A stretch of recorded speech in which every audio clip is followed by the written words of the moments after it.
Ing inin ni. I just woke up. Nung pagising ko, nung ngal ko igang kay kong naong. Oh, at bangday kay ko sa adlaw. Nanawang adlaw, Ang gawas ko ang bintana. I just wanted to tell everyone that we need to be thankful. Ing inin ni. Every time na magising ka, magpasalamat ka sa Diyos dahil buhay ka pa. Yung iba dyan, hindi na nga nakamata. Tingala ka, pag-ikap ni mo, nikaging na. Buglaw nakiglawas. Ing inin ni. I just wanted every Filipino to realize that nothing's permanent in this world. Kung puro tayo galit, puro tayo kasuko, puro tayo kaligot-got sa kapwa, nothing will happen. Wala tayong patunguhan yan. There's always a lesson when you wake up that God is really guiding us every day.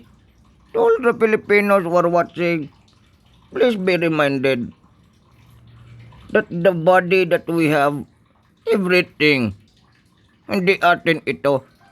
Darating ang araw, mamatay din tayo. Ang tanong, did you die? Nung may nagawa ka sa buhay mo na maayo, na maganda sa kapwa mo. Sakit lang when you wake up, puro bad news, puro kalagot, red, puro basher. I'm not doing this because I definitely want to do it. This is for all of us.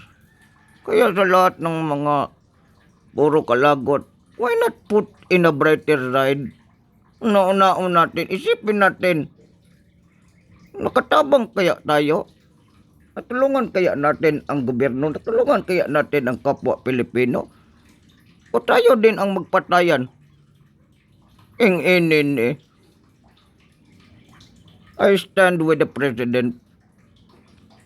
Because no matter what happened, kahit sino pa yung Pangulo ang ibutang diyan, kung ang utak ng Pilipino ganun pa din, nothing will happen.